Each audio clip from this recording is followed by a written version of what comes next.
ರಾಸಯ್ಯಯ್ಯೋ ರಾಜ ರಾಸಯ್ಯಾರೋ ರಾಜಕುಮಾರಗ ಇಲ್ಲಿ ಮುಳ್ಳೋ ನಾರಗ ಮುಳ್ಳೋ ശേഷം വക മമ നാരകത്തോ വോ ಇಲ್ಲಿ മുള്ളോ നാരക മുള്ളോ ശേഷം വക മമ നാരകത്തോ വോ. അത്ര മനസ്സിലാവൂല കാര്യം. എന്റെ ഗ്യാസ് പോയി ഫുൾ. ഞാൻ ഔട്ട്. സാർ എന്നെ എന്നിട്ട് ബൂത്തിട്ട് പറഞ്ഞു. രാസയ്യോ അപ്പ ഹിറ്റായിട്ട് കുറേ തെലുഗു ഫാൻസ് വന്നു. പക്ഷെ എനിക്ക് തോന്നുന്നു ഞാൻ ഈ സോഷ്യൽ മീഡിയയിൽ ഒട്ടും ആക്റ്റീവ് ആയിരുന്നില്ല. ഈ ഒരു വർഷം ഒക്കെ ആയിട്ടേ ഉള്ളൂ ഞാൻ ആക്റ്റീവായിട്ട്.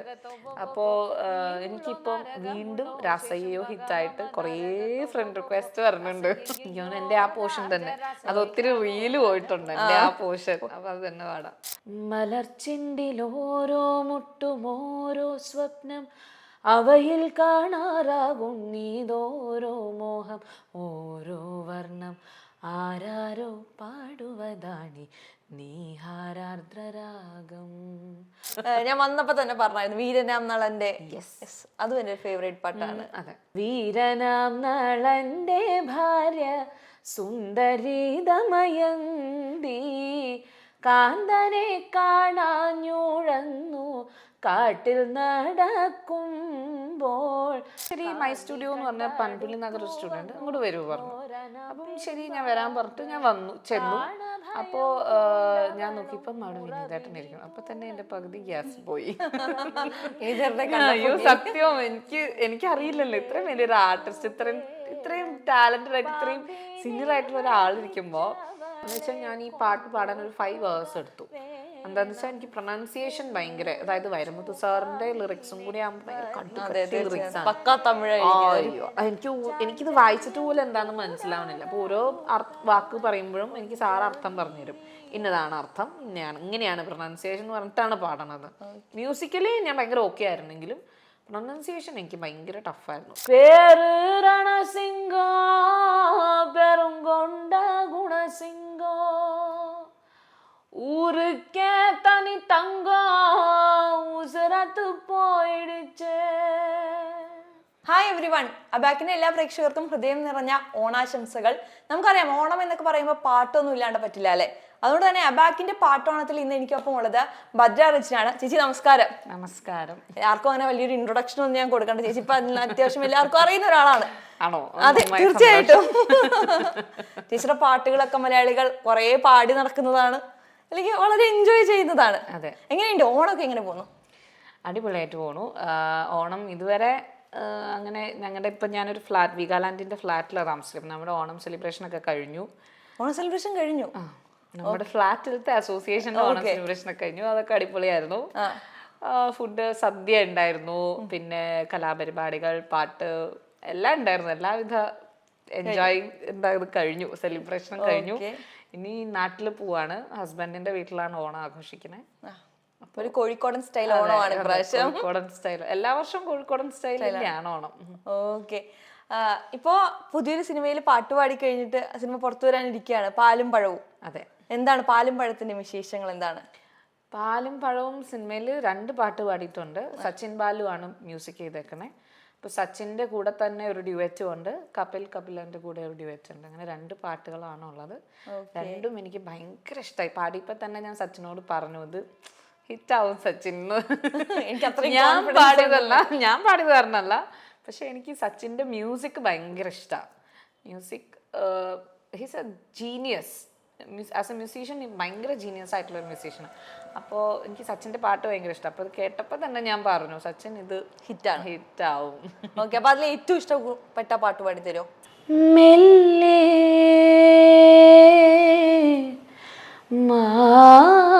മാഞ്ഞകലും ലാവൊലിത്തൻ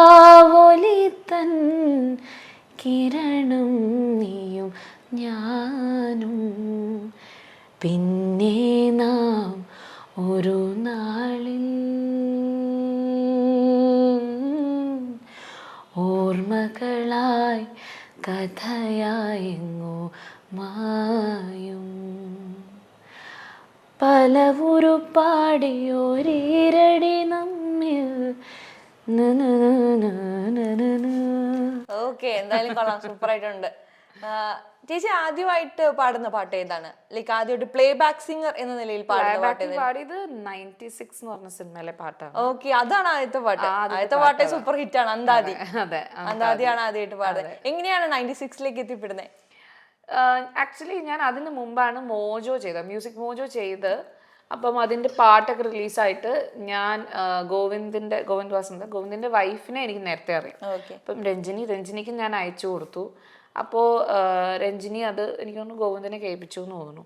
അപ്പം ഗോവിന്ദ് ചോദിച്ചു ഇങ്ങനെ പാടാൻ പറ്റുമോ, വരാൻ പറ്റുമോ എന്ന് ചോദിക്കുമെന്ന് പറഞ്ഞു. അപ്പം ഏത് സിനിമയാണെന്നൊന്നും എനിക്കറിയില്ലായിരുന്നു. അപ്പം അങ്ങനെ ഗോവിന്ദ് വിളിച്ചു. അപ്പോൾ ഇന്ന സിനിമയാണെന്ന് പറഞ്ഞു. പക്ഷെ ഇന്ന ആളാണ് അഭിനയിക്കണമെന്നൊന്നും എനിക്ക് യാതൊരു ഐഡിയ ഇല്ല. ചോദിച്ചത് ചെന്നൈക്ക് വരുമോ പാടാനായിട്ടോ. ഞാൻ ഓഫ് കോഴ്സ് വരാൻ കുഴപ്പമില്ല, കാരണം എനിക്ക് അറിയുന്ന ആൾക്കാരായിരുന്നു. I was comfortable. ഗോവിന്ദാണെങ്കിലും ഭയങ്കര കൂളാണ് റെക്കോർഡ് ചെയ്യുന്ന സമയത്ത്. എനിക്ക് നമ്മുടെ സ്വന്തം ബ്രദറിനെ പോലത്തെ ഒരു ഫീലാണ് എനിക്ക് എപ്പോഴും ഗോവിന്ദ് റെക്കോർഡ് ചെയ്യുമ്പോൾ ഉണ്ടായിട്ടുള്ളത്. അപ്പോൾ അങ്ങനെ പോയി, ചെന്നൈയിൽ പോയി പാടി.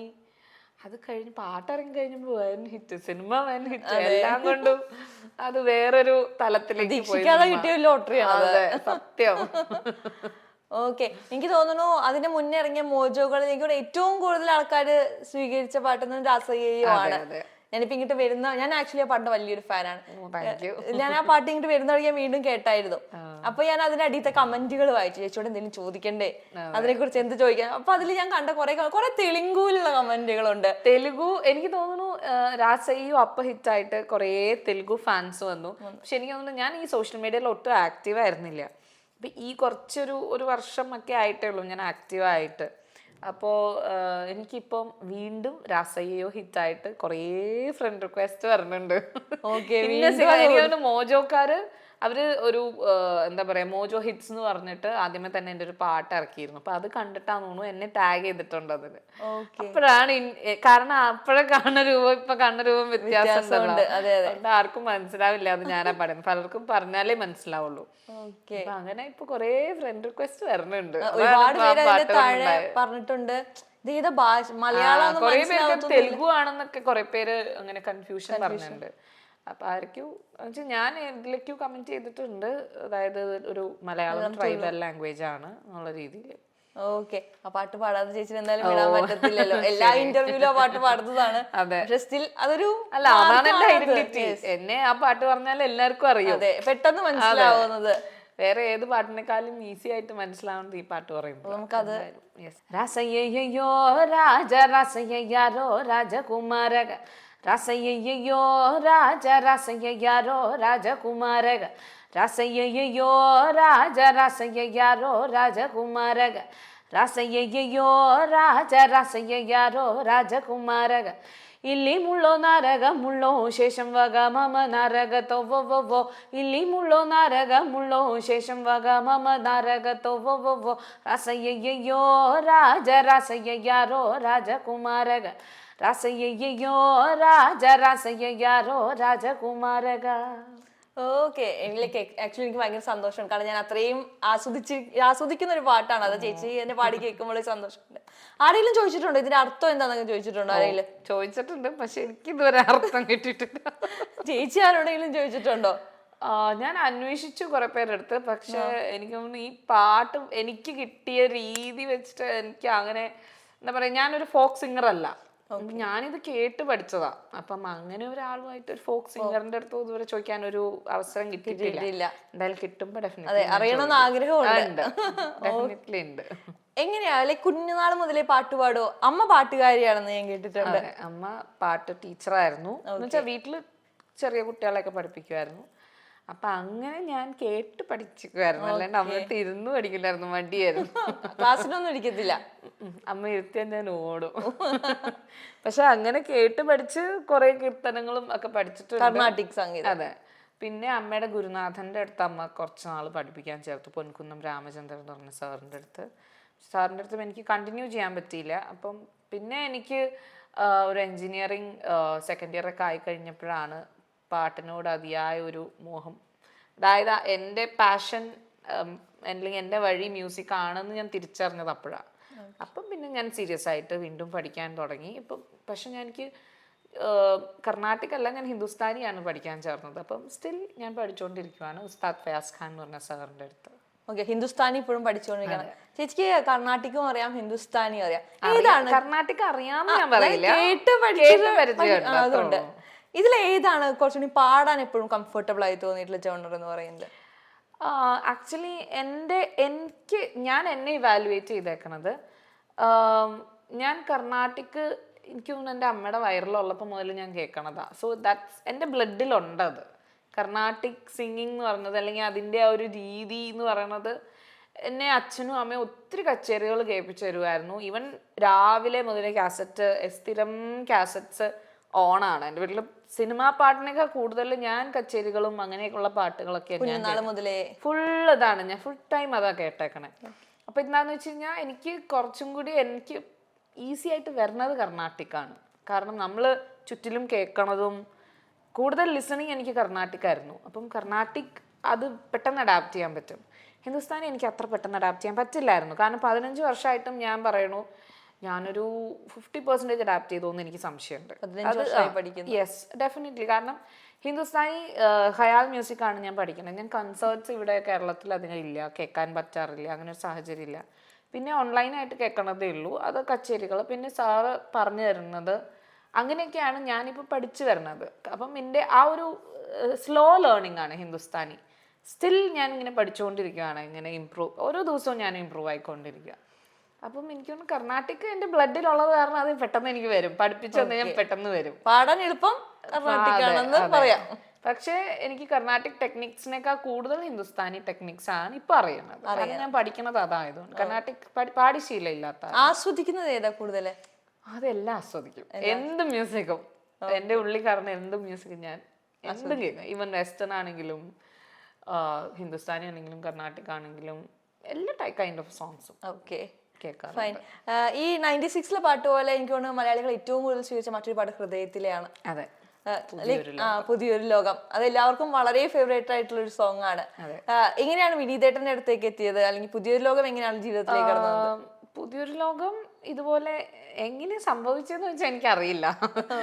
എനിക്ക് ഒരു ദിവസം ഹിഷാമിന്റെ കോള് വരിക ചെയ്തേ. അപ്പോൾ ഒരു പാട്ട് ട്രൈ ചെയ്യാനുണ്ട്, ഭദ്ര വരണം എന്ന് പറഞ്ഞു. അപ്പം എനിക്കറിയില്ല എന്നെ ഫിലിമാണ്, അതൊന്നും എന്നോട് പറഞ്ഞൊന്നുമില്ല. അപ്പോൾ ശരി, മൈ സ്റ്റുഡിയോ എന്ന് പറഞ്ഞ പനപ്പിള്ളി നഗർ സ്റ്റുഡൻറ്റ് അങ്ങോട്ട് വരുമോ പറഞ്ഞു.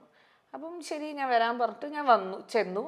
അപ്പോൾ ഞാൻ നോക്കിയപ്പം അവിടെ വിനീതേട്ടൻ ഇരിക്കണം. അപ്പം തന്നെ എൻ്റെ പകുതി ഗ്യാസ് പോയി.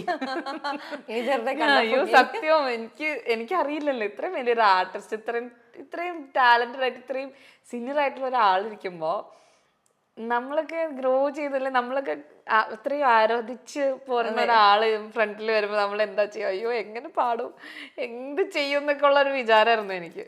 പക്ഷെ വിനീതേട്ടൻ ഭയങ്കര കംഫർട്ടബിൾ ആക്കി പാടാൻ നേരത്ത്. അപ്പം എൻ്റെ അടുത്ത് ഹിഷാം പറഞ്ഞു ജസ്റ്റ് ട്രൈ ചെയ്യാനാണ്, വോയിസ് ഒന്ന് ചെക്ക് ചെയ്യാൻ വേണ്ടിയിട്ടാണ്, ഈ പാട്ടിന് സ്യൂട്ടാവുമോ എന്ന് അറിയാനാണ്.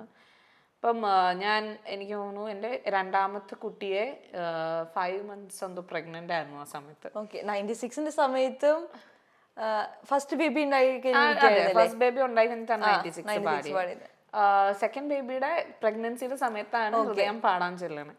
അപ്പം വിനീതേട്ടൻ, എനിക്ക് തോന്നുന്നു വിനീതേട്ടൻ അപ്പം കുട്ടി ഉണ്ടായിട്ടുള്ള സമയമാണ്, രണ്ടാമത്തെ മോളുണ്ടായ സമയം എന്തോ. അപ്പം എനിക്കും ഭയങ്കര പാമ്പറിങ് ആയിരുന്നു, എനിക്ക് വെള്ളം വേണോ എന്ത് ഭക്ഷണം വേണോ, ഭയങ്കര പാമ്പറിങ് ആയിരുന്നു. അപ്പോൾ അത് കഴിഞ്ഞിട്ട് ഞാൻ സ്റ്റുഡിയോ ബൂത്തിൻ്റെ ഉള്ളിൽ കയറി പാടാൻ തുടങ്ങിയപ്പോൾ തന്നെ അവിടെ നിന്നുള്ള റിയാക്ഷൻ കണ്ടപ്പോൾ എനിക്ക് തോന്നി ഇത് ഓക്കെയാണ്, സെറ്റാണ്, ഇത് വോയിസ് ഓക്കെ ആയി. പിന്നെ എന്നോട് മനോധർമ്മം സ്വരമൊക്കെ പാടാൻ പറഞ്ഞു, അതിനകത്ത് മറ്റേ ഒരു അകാരമൊക്കെ പാടിയിട്ടുണ്ടല്ലോ, അതൊക്കെ ഞാൻ സ്വന്തം കയ്യിൽ നിന്ന് ഇട്ടതാ. അപ്പൊ അതൊക്കെ കേട്ട് കഴിഞ്ഞപ്പോൾ വിനീതേട്ടൻ ഭയങ്കര ഇംപ്രസ്ഡ് ആയി തോന്നി.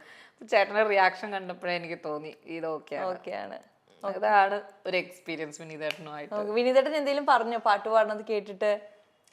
ഇല്ല, അങ്ങനെ സ്പെസിഫിക് ആയിട്ട് എനിക്ക് ഒന്നും ഓർമ്മയില്ല. ഇല്ല, നല്ലതാന്നുള്ളത്. കാരണം ചേട്ടൻ പറയാണ്ട് തന്നെ ചേട്ടന്റെ മുഖത്തുനിന്ന് എനിക്കത് വായിക്കായിരുന്നു. പറയുന്നതിനേക്കാൾ എത്രയോ വലുതാണ് ചേട്ടൻ. കാരണം ഏതോ ഒരു സ്വരം പാടിക്കഴിഞ്ഞപ്പോ ചേട്ടൻ യെസ് അങ്ങനെ എന്തോ കാണിച്ചു, എനിക്ക് ഓർമ്മയുണ്ട്. അപ്പൊ ഞാൻ ഓക്കെ ഇതിലോ കൈ ഇതെനിക്ക് മനസ്സിലായി, സെറ്റായിന്നൊക്കെ. ആ പാട്ട് പാടിത്തരാവോ പുതിയൊരു? എന്റെ ആ പോർഷൻ തന്നെ, അത് ഒത്തിരി റീല് പോയിട്ടുണ്ട് എന്റെ ആ പോർഷൻ. അപ്പൊ അത് തന്നെ പാടാം. മലർച്ചെണ്ടിലോരോ മുട്ടുമോരോ സ്വപ്നം അവയിൽ കാണാറാകും നീതോരോ മോഹം ഓരോ വർണ്ണം ആരാരോ പാടുവതാണി നീഹാരാർദ്രരാഗം അറിയാമോ പിറാക്കളെ ഇങ്ങിനിയൻ ജീവിതം പുതിയൊരു ലോകം ഇളം തെന്നൽ മൂളുന്ന ഗാനം ഇളവയിൽ പോലുള്ള സ്നേഹം കിനാക്കൾ കടം തന്ന ലോകം. Okay, thank you. ഇപ്പോൾ എനിക്ക് തോന്നുന്നു ഈ ഭദ്ര ചേച്ചീനെ ഇത്രത്തോളം എത്തിച്ചതിൽ വലിയൊരു പങ്ക് വഹിച്ച ഒരു സംഭവമാണ് സ്റ്റോറി ടെല്ലിംഗ് എന്ന് പറയുന്ന ബ്രാൻഡ് എന്ന് പറയുന്നത്. സ്റ്റോറി ടെല്ലിംഗ് എന്നുള്ള ബ്രാൻഡിൽ ചേച്ചി തുടക്കം മുതൽ സ്റ്റോറി ടെല്ലർ സ്റ്റോറി ടെല്ലർ എന്ന് പറഞ്ഞ ബ്രാൻഡിൽ തുടക്കം മുതലേ ഉണ്ടോ? അതെങ്ങനെയാണ് ഫോം ആവുന്നത്? സ്റ്റോറി ടെല്ലർ ആക്ച്വലി ഫോം ആയത് മ്യൂസിക് മോജോ സെഷൻ ചെയ്യാൻ വേണ്ടിയിട്ട് നമ്മളൊരു ബാൻഡ് ഉണ്ടാക്കിയതാണ്. ഓക്കെ. അപ്പം അതിന് മുമ്പ് ഇപ്പം ഞാനും സുദീപ് പാലനാട്, സുദീപ് ആണ് ഇതിന്റെ കമ്പോസിങ്ങും എൻ്റെ കൂടെ വോക്കലിസ്റ്റും. അപ്പം സുദീപും ഞങ്ങളും എൻ്റെ ബെസ്റ്റ് ബഡിയാണ്. അപ്പം സുദീപും ഞാനും കൂടി ഞങ്ങൾ ഇതിന് മുമ്പ് വേറൊരു ബാൻഡിൽ പാടുന്നുണ്ടായിരുന്നു. പക്ഷെ അത് ഫുൾ ഫിലിം സോങ്സ് ആയിരുന്നു. പാലക്കാട് ബേസ്ഡ് ആയിട്ടുള്ള ഒരു ഫിഫ്ത്ത് എലമെന്റ് എന്ന് പറഞ്ഞ ബാൻഡിൽ ഞങ്ങൾ രണ്ടുപേരും പാടുന്നുണ്ടായിരുന്നു. അപ്പം അന്ന് മുതലേ ഞങ്ങൾക്കറിയാം, കാരണം സുദീപും ഇങ്ങനെ ഒരു മ്യൂസിക് ബാക്ക്ഗ്രൗണ്ടിൽ നിന്ന് വന്ന ഒരാളാണ്, ഫാമിലി. ഞാനും ഇങ്ങനെ ഒരു മ്യൂസിക് ബാക്ക്ഗ്രൗണ്ടിൽ നിന്ന് വന്ന ആളാണ്. അപ്പം എനിക്ക് തോന്നി ഞങ്ങൾ രണ്ടുപേരും കൂടി ചേർന്നാൽ നല്ല നല്ല സിങ്കാണ്, ഞങ്ങൾ തമ്മിൽ നല്ല സിങ്കാണ് ആക്ച്വലി. അപ്പോൾ അങ്ങനെയാണ് നമുക്ക് എന്തുകൊണ്ട് വേറൊരു ബാൻഡ് തുടങ്ങിക്കൂടാ. Sudeep as a composer is a great composer. എനിക്ക് തോന്നുന്നു ഈ ജനറേഷനിലെ വൺ ഓഫ് ദി ബെസ്റ്റ് കമ്പോസേഴ്സാണ് സുദീപ്. അപ്പോൾ എന്തായാലും സുദീപ് ഉള്ളപ്പോൾ പിന്നെ നമുക്ക് കമ്പോസിങ്ങിനെ പറ്റി ടെൻഷൻ വേണ്ട, നമുക്ക് ഇൻഡിപെൻഡൻ്റ് ആയിട്ട് എന്ത് ചെയ്യാം എന്നുള്ള കുറേ അങ്ങനെ തിങ്ക് ചെയ്തപ്പോഴാണ് ഓക്കെ എന്നാൽ നമുക്ക് ഫസ്റ്റ് തന്നെ ഒരു മോജോ ചെയ്യാം, എന്നിട്ട് പിന്നെ അതൊരു ബാൻഡായിട്ട് കണ്ടിന്യൂ ചെയ്യാം എന്നുള്ള രീതിയിൽ ആയത്. അങ്ങനെയാണ് സ്റ്റോറി ടെല്ലറിലേക്ക് എത്തുന്നത്. അപ്പം കോൺസെപ്റ്റ് സുദീപാണ് കൊണ്ടുവന്നത്, സ്റ്റോറി ടെല്ലിംഗ് എന്നുള്ള രീതിയിൽ ഓരോ കഥകൾ പറയണ ഒരു ബാൻഡ്. അപ്പം കേരളത്തിന്റെ കുറേ തനതായ കലകളും അതിന്റെ ബാക്ക്ഗ്രൗണ്ടിലുള്ള കുറേ കാര്യങ്ങളും ഒക്കെ സംസാരിക്കുന്ന ഒരു ബാൻഡ്, നമ്മുടെ കേരളത്തിനെ പ്രതിനിധീകരിക്കുന്ന ഒരു ബാൻഡ് എന്ന് പറയാം. അതിന്റെ പാട്ടുകളും കേരളത്തിന്റെ തനതായ കാര്യങ്ങൾ പറഞ്ഞിരിക്കുന്നതാണല്ലോ. അതെ, മിക്കതും അതെ. ഇപ്പൊ തെയ്യം അല്ലെങ്കിൽ കളമെഴുത്തും പാട്ടും ചാക്യാർകൂത്ത്, കഥകളി സംഗീതം, അങ്ങനെ കുറേ അധികം പാട്ടുകൾ ഞങ്ങൾ ചെയ്തിട്ടുണ്ട്. അപ്പൊ ഇതൊക്കെ കേരളത്തിനെ ആസ്പദമാക്കിയിട്ടുള്ള കൂടുതലും ഒരു ഫോക്ക് സ്റ്റൈലിലേക്കല്ലേ കേരളം എന്ന് പറയുമ്പോൾ നമുക്ക് കൂടുതലും ഫോക്ക്, നമ്മുടെ ഇവിടുത്തെ കഥകളൊക്കെ ബേസ്ഡ് പാട്ടുകളാണെങ്കിലും എല്ലാം അങ്ങനത്തെ പാട്ടുകളാണല്ലോ. അപ്പൊ ആ ഫോക്കാണ് ശരിക്കും പറഞ്ഞത്. ഫേവറേറ്റ് ജോണർ എന്താ? അങ്ങനെ ചോദിച്ചാൽ പറയാൻ പറ്റില്ല, അങ്ങനെ പറയാൻ പറ്റില്ല. പക്ഷെ എനിക്ക് ഏറ്റവും കൂടുതൽ കയ്യടി നേടുന്നത് ഫോക്കാണ് മിക്കവാറും. എനിക്ക് തോന്നുന്നു എല്ലാരും പാടാൻ വിളിക്കുന്നതും ഫോക്കാണ്, ഫോക്ക് പാടാനാണ് കൂടുതൽ റിക്വസ്റ്റ് ചെയ്യുന്നതൊക്കെ അല്ലേ? അതെ. ഏതാ ഏറ്റവും കൂടുതൽ റിക്വസ്റ്റ് ആയിട്ട് കിട്ടുന്ന പാട്ട്? രാസയ്യോ അല്ലാതെ? രാസയ്യോ അല്ലാതെ അങ്ങനെയില്ല. അങ്ങനെയൊക്കെ ഫാൻസ് ആണ് കൂടുതൽ. അതെ, എവിടെ പോയാലും രാസയ്യോ ആണ് ഫസ്റ്റ് എല്ലാരും ചോദിക്കാറ്. അത് പാടില്ലേ ചോദിക്കോ. വേറെ ഏത് പാട്ടാണ് ഫേവറേറ്റ് ആയിട്ട് നിൽക്കുന്നത്? ഞാൻ പാടിയതിലാണ്, ചേച്ചി പാടിയതില് എനിക്ക് വെള്ളം സിനിമയിലെ ബിജുപാൽ സാറിന്റെ, അത് ഞാൻ ഇവിടേക്ക് വരുമ്പോ എന്നോട് എന്റെ കൂടെ വന്ന ആള് പറഞ്ഞായിരുന്നു എന്ത് വന്നാലും പാട്ട് എന്തായാലും പാടിപ്പിക്കണം. എനിക്ക് ഭയങ്കര ഇഷ്ടമാണ് പാട്ട്, അതും ഒരു ഫോക്ക് ടച്ചാണ്. എനിക്കൊന്നു ഈ രാസയ്യോ ഒക്കെ ഇറങ്ങിയ സമയത്ത് ബിജുപാൽ സാർ ഷെയർ ഒക്കെ ചെയ്തിട്ടുണ്ടായിരുന്നു ഈ പാട്ട്, രാസയ്യോ. അപ്പം സാറിന് എന്റെ ഫോക്ക് ടോൺ അല്ലെങ്കിൽ ഫോക്ക് ടെക്സ്ചർ ഭയങ്കര ഇഷ്ടമായിട്ട് അങ്ങനെ പാടാൻ വിളിച്ചതാണ് വെള്ളം സിനിമയിലെ. നമുക്ക് അതാവാം അടുത്തത്. ഹേ ചൊകന്നൊരു സൂര്യൻ മലയൊത്തിരി കേറി അകലത്തൊരു മേട്ടിൽ കേറാൻ പോണേ, വെളുവെള്ള ചിരിയാലെ പകലൊന്നു വിതയ്ക്കാൻ തളരാത്തൊരു നടയായി വെക്കം പോണേ. ഓയ് ഓയ് ഓയ് കരിമേഘക്കാടും കൊലകൊമ്പൻ കാറ്റും വകവയ്ക്കാതമ്പോ വഴി താണ്ടുന്നേ, നുരചിതറണ കടലോ പിന്നോട്ടു വിളിക്കുന്നേ, മിണ്ടാണ്ടിന്നൊരുത്തൻ മുന്നോട്ടാണേ, മിണ്ടാണ്ടിന്നൊരുത്തൻ മുന്നോട്ടാണേ. ഓക്കെ, ഇതിന് താങ്ക് യു പറയേണ്ടത് ഞാനല്ല, അത് പറയേണ്ടതാണ് അവിടെ നിന്ന് പറയുന്നുണ്ടാവും ഞാൻ പ്രതീക്ഷിക്കുന്നു. ചേച്ചിയുടെ എനിക്കൊന്ന് ഫാമിലി എന്തായാലും മ്യൂസിക് ഓറിയന്റഡ് ഫാമിലിയാണ്. സോ എന്തായാലും ഒബ്വിയസ്ലി 100% സപ്പോർട്ട് ഉറപ്പാണ്. കല്യാണം കഴിഞ്ഞ ഇപ്പൊ കുഞ്ഞുങ്ങളൊക്കെ ആയി, ഹസ്ബൻഡിന്റെ ഒപ്പമാണ്. എങ്ങനെയാണ് ആ ലൈഫും പാട്ടൊക്കെ എങ്ങനെ പോകുന്നു? അത് സത്യം പറഞ്ഞു കഴിഞ്ഞാൽ ബാലൻസ് ചെയ്ത് പോകാൻ ഇച്ചിരി പാടാണ്. പക്ഷെ എൻ്റെ അച്ഛനും അമ്മയും ഇവിടെ അടുത്ത് തന്നെയുണ്ട്. ഞാൻ താമസിക്കുന്ന ഫ്ലാറ്റിൻ്റെ അടുത്ത് തന്നെ അച്ഛനും അമ്മയും താമസിക്കുന്നത്. അപ്പം അവരുടെ സപ്പോർട്ട് ഉള്ളത് കൊണ്ടും ഹസ്ബൻഡിൻ്റെ ഭയങ്കര സപ്പോർട്ടാണ്. ഹസ്ബൻഡ് ഭയങ്കര ഞാൻ ഭയങ്കര ഇൻട്രോവേർട്ടായിട്ടുള്ള ഒരാളായിരുന്നു. എന്നെ ഇങ്ങനെ പുഷ് ചെയ്ത് ഈ ലൈം ലൈറ്റിൽ കൊണ്ടുവന്നത് അദ്ദേഹം എന്ന് തന്നെ നട്ടല്. അതെ, ഇന്നിപ്പോ ഞാൻ ഇവിടുന്ന് സംസാരിക്കണുണ്ടെങ്കിൽ പുള്ളി കാരണമാണെന്ന് ഞാൻ പറയും. അപ്പോ പുള്ളി പാട്ടൊക്കെ പാടോ? ഇല്ല, ആസ്വദിക്കും. പുള്ളി ആസ്വാദനം, പിന്നെ ഫുൾ സപ്പോർട്ടോ. എവിടെ വേണമെങ്കിലും പ്രോഗ്രാമിന് പൊക്കോ, എത്ര മണിക്ക് വീട്ടിൽ വന്നാൽ അതൊന്നും പുള്ളിക്കൊരു പ്രശ്നമേ അല്ല. പിന്നെ ചെയ്യുന്ന കാര്യം 100% വൃത്തിയായിട്ട് ചെയ്യണം എന്ന് മാത്രമേ എന്നോട് ഇതുവരെ പറഞ്ഞിട്ടുള്ളൂ. അപ്പം വീട്ടിലെ കാര്യങ്ങളും അങ്ങനെ അഡ്ജസ്റ്റ് ആയി പോകും. കുഞ്ഞുങ്ങളെങ്ങനെയാ പാട്ടൊക്കെ പാടുന്നുണ്ടോ? മൂത്ത ആള് അത്യാവശ്യം പാടും. എന്റെ സാറിന്റെ അടുത്ത് തന്നെയാ പഠിക്കാൻ പോകുന്നുണ്ട്. അപ്പോ രണ്ടാമത്തെ ആൾക്ക് ഉണ്ട്, വാസന ഉണ്ട്, പതുക്കെ പിച്ച വരുന്നു. ഓക്കെ, ഇനി എന്തെങ്കിലും പുതിയ പ്രൊജക്ട്സ് ഒക്കെ വരാനുണ്ടോ? പുതിയത് ഞാനൊരു ഓൺ കോംബോ ചെയ്യണുണ്ട്. അപ്പൊ അതിന്റെ പ്രൊഡക്ഷൻ നടക്കണു. അനുരാഗ് രാജീവ് നായന അദ്ദേഹമാണ് പ്രൊഡക്ഷൻ ചെയ്യണത്. അപ്പോൾ ഞാൻ എൻ്റെ ചേച്ചി എഴുതിയതാണ്, കമ്പോസ് ചെയ്തതും പാടിയേക്കണതും ഞാൻ തന്നെ. അപ്പോൾ അത് വൈകാതെ ഇറങ്ങും. അപ്പൊ എന്തേ ഓണത്തിന് വന്നില്ല? അതിന് സമയമായിട്ടില്ല. എല്ലാത്തിനും ഒരു സമയം ഉണ്ടെന്നല്ലേ.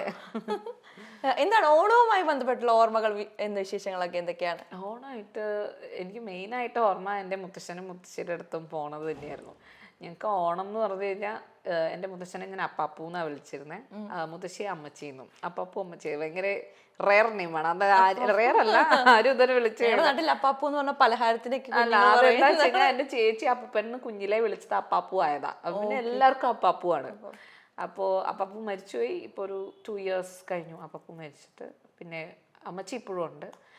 അപ്പോൾ അപ്പാപ്പൂൻ്റെ അടുത്തും അമ്മച്ചിയുടെ അടുത്തും പോണത് തന്നെയായിരുന്നു ഞങ്ങൾക്ക് ഏറ്റവും വലിയ ഓണം എന്ന് പറയുന്നത്. അപ്പോൾ അവിടെ പോയി കഴിഞ്ഞ് കഴിഞ്ഞാൽ അപ്പാപ്പൂ എപ്പോഴും മുണ്ടൊക്കെ മേടിച്ചു വയ്ക്കും ഞങ്ങൾക്ക് സെറ്റ് മുണ്ടോ അല്ലെങ്കിൽ പാവാട ബ്ലൗസ് ഒന്നും അല്ല, ഒരു ബ്ലൗസും ഒരു മുണ്ടും. എല്ലാ പെൺകുട്ടികൾക്കും അങ്ങനെയായിരുന്നു, ഒരു ബ്ലൗസും ഒരു മുണ്ടും. എന്നിട്ട് മുണ്ടൊക്കെ കൊടുക്കാൻ പറ്റ പാട് പകൽ സമയത്ത് ഊരിപ്പോവും, പിന്നെയും വലിച്ചു കെട്ടും കുഞ്ഞിലൊക്കെ. ഇപ്പോഴും അമ്മച്ചി എനിക്ക് ഓണക്കോടി മേടിച്ചു തരും. സ്റ്റിൽ എല്ലാ വർഷവും അമ്മച്ചിയുടെ ഇന്ന് ഓണക്കോടി കിട്ടും, അത് മിസ് ചെയ്യാറില്ല. പിന്നെന്താ പിന്നെ കുറച്ച് മുതിർന്നു കഴിഞ്ഞപ്പം അച്ഛൻ്റെ അമ്മയുടെ കൂടെ തന്നെ ഓണം. എല്ലാ വർഷവും അങ്ങനെയൊക്കെ തന്നെ. പിന്നെ കല്യാണം കഴിഞ്ഞപ്പോ വീണ്ടും മാറി, ഹസ്ബൻഡിന്റെ വീട്ടിലായി ഓണം. നല്ല നല്ല ഓർമ്മകൾ, നല്ല ഓർമ്മകളാണ് എല്ലാം. അതെ, ഒരു ഓണപ്പാട്ടും കൂടി ആയാലോ? യെസ്, പാട്ട് പാടിച്ച് കൊല്ലും. അല്ല, എന്റെ ജോലി എന്നാണ്. അതെ, പാട്ടോണമാണ് ഞങ്ങളുടെ പരിപാടിയുടെ പേര്. അപ്പൊ നമുക്ക് അതെ, എൻ്റെ അമ്മയ്ക്ക് ഇഷ്ടമുള്ള ഒരു ഓണപ്പാട്ടാണ് ഞാൻ പാടാൻ പോണേ. അപ്പൊ ഇന്നലെയും കൂടി ഞാൻ അമ്മയോട് സംസാരിച്ചുള്ളൂ. അപ്പൊ അമ്മ ഈ പാട്ടിനെ പറ്റിയൊക്കെ ഇങ്ങനെ പറഞ്ഞു. അപ്പൊ അമ്മയ്ക്ക് വേണ്ടി ഞങ്ങൾ ഈ പാട്ട് ഡെഡിക്കേറ്റ് ചെയ്യാം. യെസ്, എല്ലാവർക്കും അറിയണ പാട്ടാ, പക്ഷെ സ്പെഷ്യലാണ്. അമ്മയ്ക്ക് വേണ്ടിട്ട് സ്പെഷ്യലാണ്. അതെ. പൂവിളി പൂവിളി പൊന്നോണമായി, നീ വരൂ പൊന്നോണത്തുമ്പി, ഈ പൂവിളിയിൽ മോഹം പൊന്നിൻ മുത്തായി മാറ്റും പൂവയലിൽ, നീ വരൂ ഭാഗം വാങ്ങാൻ പൂവിളി പൂവിളി പൊന്നോണമായി, നീ വരൂ പൊന്നോണത്തുമ്പി. ഓക്കെ, ഈ പാട്ടില്ലാതെ ഓണമില്ല. എല്ലാ ഓണത്തിനും ഈ പാട്ട് മസ്റ്റാണ്. മേ ബി അത് എത്ര കേട്ടാലും നമുക്ക് മതി വരാത്തൊരു പാട്ടാണ്. നല്ലൊരു കോമ്പോസിഷൻ ആണ്. സലീൽ ചൗധരി സാറ് കമ്പോസ് ചെയ്ത് ശ്രീകുമാരൻ തമ്പി സാർ എഴുതിയ വൺ ഓഫ് ദി ബെസ്റ്റ് ഓണപ്പാട്ട്. അതെ, നമുക്കിനിപ്പോ എത്ര റിപ്പീറ്റ് അടിച്ച് കേട്ടാലും നമുക്കത് വീണ്ടും കേൾക്കാം. അത് നമുക്ക് ആസ്വദിക്കാൻ സാധിക്കുന്ന പാട്ടുകളിൽ ഒന്നാണ്. ചേച്ചിക്ക് ഏറ്റവും ഫേവറേറ്റ് ആയിട്ടുള്ള സിംഗർ ആരാ? അല്ലെങ്കിൽ അങ്ങനെ ചോദിച്ചാൽ ഞാൻ പോയിട്ടു പെട്ടു.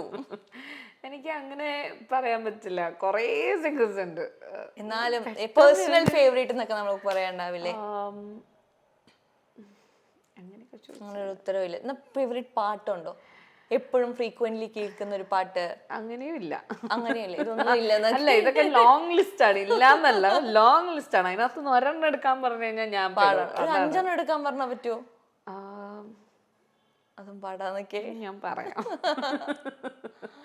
എനിക്ക് പെട്ടെന്ന് ഓർമ്മ വരണം. എനിക്ക് മെയിൽ സിംഗേഴ്സിൽ SPB സാറിൻ്റെ പാട്ട് ഭയങ്കര ഇഷ്ടമാണ്. അതെന്താ വെച്ച് കഴിഞ്ഞാൽ അദ്ദേഹം പാടാത്ത ഒരു ജോണേഴ്സും ഇല്ലാന്ന് എനിക്ക് തോന്നുന്നു. എല്ലാ കൈൻഡ് ഓഫ് പാട്ടുകളും പാടിയിട്ടുണ്ട്. അദ്ദേഹത്തിൻ്റെ പാട്ട് എനിക്ക് ഭയങ്കര ഇഷ്ടമാണ്. പിന്നെ വാണിയമ്മ, ജാനകിയമ്മ, ചിത്രമ്മ, എല്ലാവരും ചിത്രമ്മ, എല്ലാവരുടെയും പാട്ട് എനിക്ക് ഇഷ്ടമാണ്. പിന്നെ എന്റെ വോയിസുമായിട്ട് എനിക്ക് താരതമ്യം ഞാൻ ചെയ്യുമ്പോ എനിക്ക് ബോംബെ ജയശ്രീ മാം, മാൽഗുഡി ശുഭ മാം, അങ്ങനെ കുറച്ചധികം പേരെ ഇഷ്ടമാണ്. ഇപ്പൊ ചേച്ചിയുടെ സൗണ്ട് എന്ന് പറയുമ്പോൾ കുറച്ച് പ്രത്യേക തരം സൗണ്ടാണ്. എല്ലാവരും വെർസറ്റൈൽ സിംഗർ എന്നാണ് പറയുന്നത്. ശരിയാണ്. എനിക്ക് തോന്നുന്നു എല്ലാ ജോണേഴ്സും ചേച്ചിക്ക് പിക്ക് ചെയ്ത് പോകാൻ പറ്റുന്നുണ്ട്. അതിന് ഒരു എക്സ്ട്രാ എഫേർട്ട് ഇടേണ്ടി വരുന്നുണ്ടോ അതോ? ഇല്ല, അങ്ങനെ പ്രത്യേകം ഇല്ല. കാരണം ഞാൻ പറഞ്ഞല്ലോ, ഞാൻ എല്ലാ കൈൻഡ് ഓഫ് പാട്ടുകളും കേൾക്കാറുണ്ട്. ഇന്ന ജോണറെന്ന് മാത്രമില്ല. എനിക്കെന്തോ എനിക്ക് തോന്നുന്നു ഐ ക്യാൻ ഹാൻഡിൽ എല്ലാ കൈൻഡ് ഓഫ് ജോണേഴ്സും ഹാൻഡിൽ ചെയ്യാൻ പറ്റും എൻ്റെ സൗണ്ടും കൊണ്ട്. എനിക്ക് പറ്റാത്തതാണെങ്കിൽ പറ്റില്ല എന്ന് തന്നെ ഞാൻ പറയും. പക്ഷെ എനിക്ക് തോന്നുന്നു ഓൾമോസ്റ്റ്. പിന്നെ എനിക്ക് കുറച്ച് ഞാൻ എഫേർട്ട് ഇടണം ഒരു മെലഡി പാടാനാണ്. മെലഡി എനിക്ക് ബാക്കിയുള്ളവർക്ക് ഭയങ്കര എളുപ്പമായിരിക്കും. പക്ഷെ എനിക്ക് നേരെ വിട്ടു, എനിക്ക് മെലഡി പാടാനാണ് എഫേർട്ട് ഇടുന്നത്. കാരണം എൻ്റെ ശബ്ദം ഒരുമാതിരി ഞാൻ പഠിച്ചേക്കണത് എന്താ വെച്ച് കഴിഞ്ഞാൽ, എൻ്റെ ശബ്ദം അത്ര എന്താ പറയുക വഴങ്ങണ ഒരു ശബ്ദമല്ല. അതിനെ ട്രെയിൻ ചെയ്ത് കൊണ്ടുവന്നാൽ മാത്രമേ നമുക്കൊരു മെലഡിയൊക്കെ ഈസിലി പാടാൻ പറ്റുള്ളൂ. അല്ലെങ്കിൽ തുറന്ന് പാടണ മെലഡി ഒരിക്കലും തുറന്നു പാടാൻ പറ്റില്ലല്ലോ. അപ്പൊ തുറന്നു പാടുന്ന ടൈപ്പ് ഓഫ് പാട്ടുകളൊക്കെ എളുപ്പമാണ് എനിക്ക് പാടാൻ. അതിനെ ഒന്ന് ഒതുക്കി കൊണ്ടുവരാനാണ് പാട്. ഏത് ഈ സംഗീത സംവിധായകന്റെ അടുത്ത് പാടാനാണ് കുറച്ച് ബുദ്ധിമുട്ട് അല്ലെങ്കിൽ പേടിയൊക്കെ തോന്നാറ്? ഭയങ്കര പേടിയാണോ പുള്ളിനെ? ഓ, എനിക്ക് സാറിന്റെ മുമ്പിൽ നിക്കണം ആലോചിക്കുമ്പോ തന്നെ മുട്ടുകാല് മുട്ടിട്ട്. എന്തെങ്കിലും ഒരു എക്സ്പീരിയൻസ് ഉണ്ടായിട്ടുണ്ടോ? പിന്നെ ഏത് പാട്ട് പാടാൻ പോയിട്ടാണ് അങ്ങനെ അത്രയും പേടിക്കേണ്ടി വന്നേ? മറ്റേ ആ സിനിമയുടെ പേര് ഞാൻ മറന്നു. ലാലി ആ പാട്ടുണ്ടല്ലോ, അത് സാർ ആദ്യം എന്നെ കൊണ്ടാ പാടിച്ചു. ഓക്കേ. അപ്പൊ തന്നെ മനസ്സിലാവൂല കാര്യം. അന്ന് എന്റെ ഗ്യാസ് പോയി, ഫുൾ ഞാൻ ഔട്ട്. സാർ എന്നെ എന്നിട്ട് ബൂത്തിലിരുത്തി ചീത്ത പറഞ്ഞു. സാറത് കേൾക്കണമെങ്കിൽ എന്ത് വിചാരിക്കുന്നറിയില്ല, സത്യമാണ്. സാർ എന്നെ ചീത്ത പറഞ്ഞു. അപ്പോഴത്തേക്കും ഞാൻ കരഞ്ഞു. മൊത്തം സീൻ കോണം. പൊക്കോ എന്ന് പറഞ്ഞു, എന്നോട് പറഞ്ഞു വിട്ടു. നമുക്ക് ഓൾറെഡി. പക്ഷേ ഞാൻ അവിടെ നിന്ന് ഈ സാറിനെ കൊണ്ട് തന്നെ എനിക്ക് വിളിപ്പിക്കണം, എന്നെ വിളിപ്പിക്കണം എന്ന് എനിക്ക് ആഗ്രഹമായിരുന്നു. അതിന് ഞാൻ ഹാർഡ് വർക്ക് ചെയ്തു. സാറിന്റെ ഒരു പടത്തില് കഴിഞ്ഞ വർഷം ഞാൻ പാടി. ഇപ്പോ 2 പടം പാടി വെച്ചേക്കണു MJ സാറിന്റെ. എങ്കിയോ പോയിട്ടേ. അപ്പൊ അതിനുവേണ്ടി ഞാൻ കുറെ ട്രൈ ചെയ്തു, ഞാൻ ഹാർഡ് വർക്ക് ചെയ്തു. കാരണം അവരൊക്കെ ഉദ്ദേശിക്കുന്ന ഒരു തരം സിംഗറാ, ഒരു തരം അല്ല, എന്താ പറയാ, അവരുദ്ദേശിക്കുന്ന തരത്തിൽ നമ്മളൊരു പ്രൊഫഷണൽ ആവണമെങ്കിൽ നമ്മൾ സാധാരണ പാട്ടുകാരി ആയാൽ പോരാ, നമ്മൾ കുറേ ഹാർഡ് വർക്ക് ചെയ്യണം. നമ്മൾ വിചാരിക്കുന്ന അത്ര എളുപ്പമുള്ള പരിപാടിയല്ല. കാരണം അവരുടെ അടുത്ത് പാടുക എന്ന് പറഞ്ഞാൽ സാർ ഒറ്റ പ്രാവശ്യം പറഞ്ഞിട്ടുള്ളൂ. അടുത്തത് സാറ് നമ്മൾ ഒറ്റ പ്രാവശ്യം മീൻസ് ഒരു പാട്ട് ഇങ്ങനെ എടുത്തു കഴിഞ്ഞാൽ സാർ ഓരോ ലൈൻ ഓരോ പ്രാവശ്യം പാടിക്കും. എന്നിട്ട് ലാസ്റ്റ് കഴിഞ്ഞപ്പോൾ പറയും ഫുൾ പാടിക്കോന്ന് പറയും. അങ്ങനെ പാടിക്കും നമ്മളെ കൊണ്ട്. നമ്മുടെ തലയിൽ ഇത് വേഗം രജിസ്റ്റർ ആവണമെങ്കിൽ നമ്മൾ അത്രയും പഠിക്കുമല്ല, നമ്മളുടെ തലയിൽ അത്രയും ആ ഒരു മ്യൂസിക് സെൻസ് വേണം നമുക്ക്. അത് ബൈ ഹാർഡ് വർക്കേ നമുക്ക് കിട്ടുള്ളൂ. ഓക്കെ, അതിനുള്ള എഫേർട്സ് നമ്മൾ ഇട്ടേ പറ്റത്തുള്ളൂ. അതിനുള്ള എഫേർട്ട് ഞാൻ ഇട്ടു എന്ന് തന്നെയാണ് എനിക്ക് തോന്നുന്നത്. അതുകൊണ്ടായിരിക്കാം സാറിന് പിന്നെ പാടാൻ പറ്റിയത്. ഓക്കെ, തെലുങ്കു അഹങ്കാരമല്ല കേട്ടോ, ഞാൻ എന്റെ അനുഭവം പങ്കുവെച്ചു. ഒബ്വിയസ്ലി അത് വലിയൊരു കാര്യം തന്നെയാണ് നമ്മൾ അങ്ങനെ ചെയ്യാൻ. ഇനിയുള്ള ആൾക്കാർക്ക്, കാരണം സാർ എന്ന് പറഞ്ഞു കഴിഞ്ഞാൽ പുതിയ മ്യൂസിക് ഡയറക്ടറിനെ പോലെ ഒരു എന്താ പറയാ കൂൾ അല്ല, സാർ ഒരു ഓൾഡ് സ്കൂളാണ്. അപ്പൊ അത് നമ്മൾക്ക് മനസ്സിലാവണം സാർ അങ്ങനെയാണെന്ന്. ജയചന്ദ്രൻ നമുക്കൊരു പേടിയുണ്ട്, റെസ്പെക്ടിന്റെ വരുന്നതാണ്. അത് ഓൾറെഡി ഉണ്ട്. അതിന്റെ കൂടെ സാർ പാടിക്കും കൂടി ചെയ്യുമ്പോൾ കിളി പോവും. സാറ് നമ്മള് ഇതിലൊക്കെ നിർത്തി ചീത്ത പറയും. തെറ്റിച്ചു കഴിഞ്ഞ് കഴിഞ്ഞാൽ ഇങ്ങനെയാണോ ഞാൻ പാട്ട് തന്നെ ചോദിക്കും. സാറ് കേൾക്കണ്ട, എന്നെ ഓടിച്ച അടുത്ത പ്രാവശ്യം മുതൽ സാറ് സാറിന്റെ ഒരു ഫോട്ടോ അടുത്ത പ്രാവശ്യം സാറാ ഇനി പാട്ട് പാടിക്കാൻ വിളിക്കുന്നില്ല എന്ന് പറയരുത്, അത് മാത്രമേ. അങ്ങനെ പറയില്ലെന്ന് നമുക്ക് പ്രതീക്ഷിക്കാം. ഈ കുറെ തെലുഗു ഫാൻസ് ഉണ്ട് ചേച്ചിക്ക്. തെലുഗു പാട്ടുകൾ ഒരെണ്ണം പാടിയാലോ നമുക്ക്? ഓ, തെലുഗു ഞാനൊരു 3 പാട്ട് പാടിയിട്ടുണ്ടെന്ന് തോന്നുന്നു തെലുഗു ഫിലിമില്. ഓക്കെ. ഫസ്റ്റ് പാടിയ പാട്ട് എനിക്ക് ഭയങ്കര ഇഷ്ടമാണ്. അത് വിവേക് സാഗർ എന്ന് പറഞ്ഞിട്ടൊരു മ്യൂസിക് ഡയറക്ടറിന് ചലനമേ ചിത്രം 3 പറഞ്ഞിട്ടൊരു പാട്ട്. ഓക്കെ, അത് പാടും. ചേച്ചിയുടെ തെലുഗു ഫാൻസിനാണ് കേട്ടോ ഈ പാട്ട്. കലവരം ഈ ക്ഷണം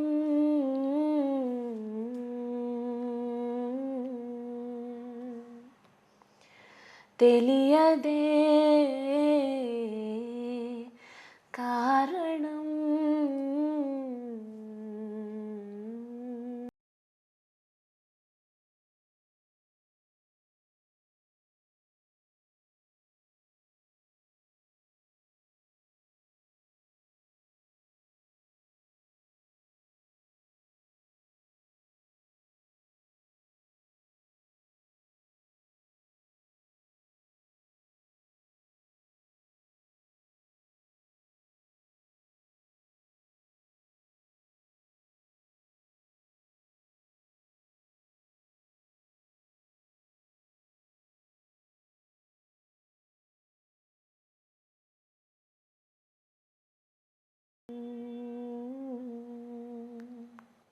ഓക്കെ, അർത്ഥമൊന്നും മനസ്സിലായെങ്കിലും വല്ലാത്തൊരു ഫീലിലുള്ള പാട്ടാണെന്നാണ് ഞാൻ ഇതൊന്ന് മനസ്സിലാക്കുന്നത്. ഇത് ബ്രോ ചേവ റെവറുറ എന്ന് പറഞ്ഞിട്ടൊരു ഫിലിമിലെ പാട്ടാണ്.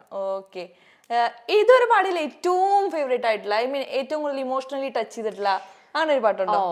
അങ്ങനെ ചോദിച്ചു കഴിഞ്ഞാൽ തമിഴില് വൈരമുത്തു സാർ എഴുതി ജിബ്രാൻ സാർ കമ്പോസ് ചെയ്ത ഒരു പാട്ട്.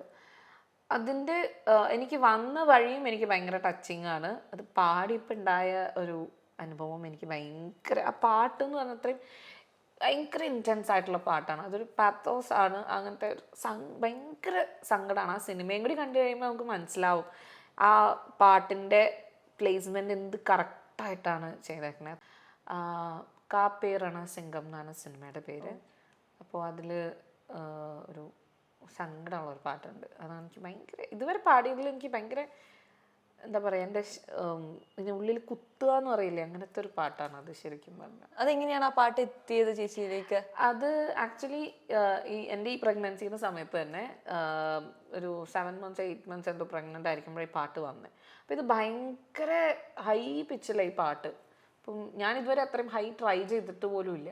അപ്പം എൻ്റെ രാസയോ കേട്ട് എൻ്റെ ശബ്ദം കേട്ട് എന്നെ വിളിച്ചതാണ്, എനിക്ക് കോൾ വന്നത്. അപ്പോൾ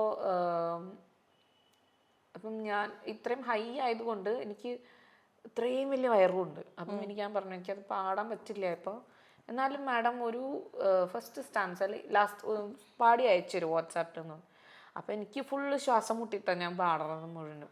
അപ്പോൾ അവർക്ക് മനസ്സിലായി ബുദ്ധിമുട്ടാണ് പാടാനെന്ന്. അപ്പം പിന്നെ അവർ പറഞ്ഞു എന്നാൽ പാടണ്ട, നമുക്ക് അടുത്ത വർക്കിൽ നോക്കാം എന്ന് പറഞ്ഞിട്ട് പ്രൊജക്റ്റ് എൻ്റെ പോയി. പിന്നെ ഞാനത് അന്വേഷിച്ചില്ല. പിന്നെ എൻ്റെ ഡെലിവറി കഴിഞ്ഞ് മെയിലായിരുന്നു ഡെലിവറി. ജൂൺ ജൂലൈ ആയിക്കഴിഞ്ഞപ്പോൾ വീണ്ടും ഈ പാട്ട് എന്നെ തേടിയെത്തി. എൻ്റെ മാഡം തന്നെ പാടിയാൽ മതി പറഞ്ഞിട്ട് എനിക്ക് വന്നു കോള്.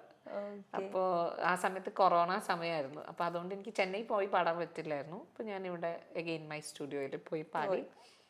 അപ്പോൾ ഗോൾഡൻ ദേവരാജ് എന്ന് പറഞ്ഞിട്ട് ജിബ്രാൻ സാറിൻ്റെ അവിടുത്തെ വോക്കൽ അറേഞ്ച് ചെയ്യുന്ന സാറാണ് ഓൺലൈനിൽ വന്നിട്ട് എന്നെ പാടിച്ചത്. മെയിൻ എന്താന്ന് വെച്ചാൽ ഞാൻ ഈ പാട്ട് പാടാൻ ഒരു 5 hours എടുത്തു. എന്താന്ന് വെച്ചാൽ എനിക്ക് പ്രൊനൗൺസിയേഷൻ ഭയങ്കര, അതായത് വൈരമുത്തു സാറിന്റെ ലിറിക്സും കൂടി ആകുമ്പോൾ ഭയങ്കര ലിറിക്സ് ആണ്. എനിക്കിത് വായിച്ചിട്ട് പോലും എന്താണെന്ന് മനസ്സിലാവണില്ല. അപ്പോൾ ഓരോ വാക്ക് പറയുമ്പോഴും എനിക്ക് സാറ് അർത്ഥം പറഞ്ഞുതരും. ഇന്നതാണ് അർത്ഥം, ഇങ്ങനെയാണ് പ്രൊനൗൺസിയേഷൻ എന്ന് പറഞ്ഞിട്ടാണ് പാടണത്. മ്യൂസിക്കലി ഞാൻ ഭയങ്കര ഓക്കെ ആയിരുന്നെങ്കിലും പ്രൊനൗൺസിയേഷൻ എനിക്ക് ഭയങ്കര ടഫായിരുന്നു. കാരണം ആ ഒരു ഒതൻറ്റിക് തമിഴ് പ്രൊനൗൺസിയേഷൻ, പ്രത്യേകിച്ച് ഒരു ഒപ്പാരി പാടുമ്പോൾ അതിൻ്റെ ഒരു ഫീലും കൂടി വരണമെങ്കിൽ ആ തമിഴ് പ്രൊനൗൺസിയേഷൻ ഭയങ്കര കറക്റ്റായിരിക്കണം. അപ്പോൾ സാർ എന്നെ കുറേ ഹെൽപ്പ് ചെയ്തു. ഗോൾഡൻ ദേവരാജ് സാറ് കുറേ ഹെൽപ്പ് ചെയ്തു. അങ്ങനെയാണ് ഈ പാട്ട് പാടിയത്. പാട്ടായാലോ? പാടാം. പേര് രണസിംഗോ പെരുങ്കൊണ്ട ഗുണസിംഗോ ஊருக்கே தனி தங்கம் உசுரத்து போயிடுச்சே கண்ணு மொழி அழகு கருப்பட்டி நிறத்தழகு இளவட்ட கல்லழகு இல்லைன்னு போயிடுச்சே பேரு ரணசிங்கம் பெருங்கொண்ட குணசிங்கம் ஊருக்கே தனி தங்கம் உசுരത്ത് പോയിടുച്ചേ. ഇത്രയും കേട്ടപ്പോ തന്നെ അതിനൊരു ഫീൽ ഉണ്ട് നമുക്ക്. അപ്പൊ അത് ടച്ചിങ് ആയിട്ടുള്ള പാട്ടാണ്. ചേച്ചി എന്ന് പറയുമ്പോ നമുക്കറിയാം ഒരു കോമ്പറ്റീഷനിലൂടെ കുറച്ച് റിയാലിറ്റി ഷോയിൽ വന്ന് പിന്നെ ചേച്ചിയുടെ പാട്ടുകൾ കൂടുതലും ടെലിവിഷനിലൂടെ വന്ന് എന്നുവെച്ചാൽ പ്ലേ ബാക്കിൽ ഉപരി പാട്ടുകളിലൂടെ നമുക്ക് പുറത്തു വരാൻ എക്സ്പോസ്ഡ് ആയ ഒരാളാണ് ചേച്ചി എന്ന് പറയുന്നത്. ഇന്നത്തെ കാലത്ത് ഒരുപാട് പേര് റീലുകളിലൂടെ ആണെങ്കിലും അങ്ങനെ ഒരുപാട് ബഡ്ഡിങ് ആർട്ടിസ്റ്റുകൾ നമ്മുടെ ഫേസ് ആയി മാറുന്ന ഒരു സമയമാണ്. എന്താണ് അവരോടൊക്കെ പറയാനുള്ളത്? ഈ പ്ലേ ബാക്ക് സിംഗിങ് മാത്രമല്ല എന്നുള്ള കോൺസെപ്റ്റ് ഉണ്ടല്ലോ. ഇന്നാള് ഞാൻ ഇതേ ഒരു സംഭാഷണം ഉണ്ടായി. അതായത് പ്ലേ ബാക്ക് സിംഗിങ് എന്ന് പറഞ്ഞു കഴിഞ്ഞാൽ അൾട്ടിമേറ്റ് അല്ല. കാരണം ഇപ്പം നമുക്ക് പ്ലേ ബാക്ക്, പണ്ട് കാലത്ത് പ്ലേ ബാക്ക് സിംഗിങ് മാത്രമേ ഉണ്ടായിരുന്നുള്ളൂ, അല്ലെങ്കിൽ ഒരു കർണാട്ടിക് കച്ചേരി, ആ ഒരു 2 ശാഖ മാത്രമേ ഉണ്ടായിരുന്നുള്ളൂ ഇത്രയും ഡെവലപ്പായിട്ട് വന്നത്. പക്ഷെ ഇപ്പം അങ്ങനെയല്ല. ഇപ്പം ഇൻഡിപെൻഡൻ്റ് ആയിട്ട് നിങ്ങൾ എന്തു ചെയ്തോ, നിങ്ങൾ എങ്ങനെയൊക്കെ പ്രൊഡ്യൂസ് ചെയ്ത് യൂട്യൂബിലിട്ടാലും അല്ലെങ്കിൽ സ്പോട്ടിഫൈയിലോ അല്ലെങ്കിൽ ആപ്പിൾ മ്യൂസിക്കിലോ വന്നു കഴിഞ്ഞാൽ അത് കേൾക്കാൻ ആൾക്കാരുണ്ട്. നമുക്ക് വേണ്ടിയിട്ടൊരു ഓഡിയൻസ് നമുക്ക് ക്രിയേറ്റ് ചെയ്യാൻ പറ്റും. അതൊരു പ്ലേ ബാക്ക് എന്താ പറയുക, ഇപ്പോൾ ഒരു ഇൻഡിപെൻഡൻറ്റ് ശാഖ ഭയങ്കര വലുതായി വരികയാണ്. ഈ പ്ലേ ബാക്കിനെ പോലെ തന്നെ ഇമ്പോർട്ടൻസ് ഇപ്പം ഇൻഡിപെൻഡൻറ്റ് മ്യൂസിക്കിനും ഉണ്ട്. അപ്പം നിങ്ങൾ റീല് നിങ്ങളുടെ സ്വന്തം കമ്പോസിഷൻസ് ഇടുവാണെങ്കിൽ കൂടുതൽ നല്ലതായിരിക്കും എന്ന് എനിക്ക് തോന്നുന്നുണ്ട്. കാരണം നിങ്ങളുടെ ഓൺ ക്രിയേറ്റിവിറ്റിയാണ് അവിടെ നടക്കുന്നത്. അപ്പം വേറൊരാളുടെ ക്രിയേറ്റിവിറ്റി എടുത്തിട്ട് നമ്മൾ ലിപ്സിങ് ചെയ്യണതോ അല്ലെങ്കിൽ നമ്മൾ പാടിയിടുന്നതിനൊക്കെ നല്ലത്. ഓഫ് കോഴ്സ് അത് നല്ലതാണ്, നമുക്കൊരു പഠിക്കാനൊരു പാഠമാണ് അതൊക്കെ, ഒരു ലെസൺ ആണ് അതൊക്കെ. പക്ഷെ അതിന്റെ കൂടെ തന്നെ നമ്മൾ നമ്മുടെ ഓൺ കോമ്പോസിഷൻസും ചെയ്തിടുവാണെങ്കിൽ വളരെയധികം നല്ലതാണ്. ഓക്കെ, അപ്പൊ എന്തായാലും ഹാപ്പി ഓണം. അടിച്ചു വിളിക്കാം ഫാമിലിയോടൊപ്പം കോഴിക്കോട് പോയി സെറ്റ് ആവട്ടെ. ഒരു പാട്ടും കൂടി എനിക്ക് പാടിത്തരണം, അത് എനിക്ക് വേണ്ടിയിട്ടാണ്. ഞാൻ വന്നപ്പോ തന്നെ പറഞ്ഞായിരുന്നു വീരനാം നളന്റെ, അതും എന്റെ ഫേവറേറ്റ് പാട്ടാണ്. അതെ, വീരനാം നളന്റെ ഭാര്യ സുന്ദരി ദമയന്തി കാന്തനെ കാണാഞ്ഞുഴന്നു കാട്ടിൽ നടക്കുമ്പോൾ കാന്തി കണ്ടടുത്തു വന്നു ഘോരനാം പെരുമ്പാമ്പ്. പ്രാണഭയം പൂണ്ടവളും മുറവിളി തുടങ്ങി. മുറവിളി കേട്ടോടി വന്നു വില്ലെടുത്തു വേടൻ. പാമ്പിനെ വധിച്ചവളെ കൊണ്ടുപോക വേണം എന്നുറച്ചു. പാമ്പിനെ വധിച്ചുടനെ വേടൻ ചാഞ്ചല്യം കൂടാതടുത്തവൻ കൊഞ്ചൽ മിഴിയാളെ. ഓക്കെ, അപ്പൊ എന്തായാലും thank you so much. Happy Onam. അടുത്ത് വിളിക്കാം. ഹാപ്പി ഓണം. അപ്പൊ എല്ലാവർക്കും